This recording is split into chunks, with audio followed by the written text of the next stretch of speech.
Welcome to my YouTube channel Assamese Gyan. তো বলক আজিৰ ভিডিঅ'টো আমি আৰম্ভ কৰোঁ। Question number 1, ভাৰতৰ কোনখন ৰাজ্যত সকলোতকৈ বেছি চাহপাত উৎপাদন কৰা হয়?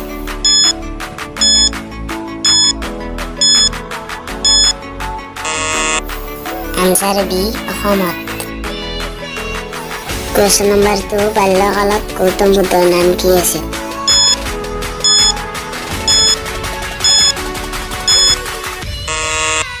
Answer C, Siddharth.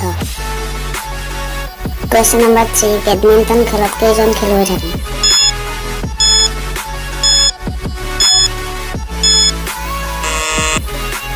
Answer C, 2 জন। Question number 4, পাকিস্তানৰ ৰাষ্ট্ৰীয় খেল কি?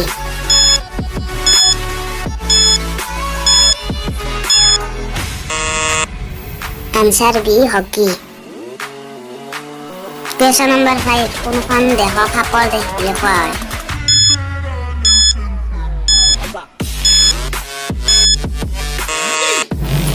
Answer B, Brazil. যদি ভিডিঅ'টো ভাল লাগে লাইক কৰক, শ্বেয়াৰ কৰক, কমেণ্ট কৰক আৰু লগতে চেনেলটো সাবস্ক্ৰাইব কৰক।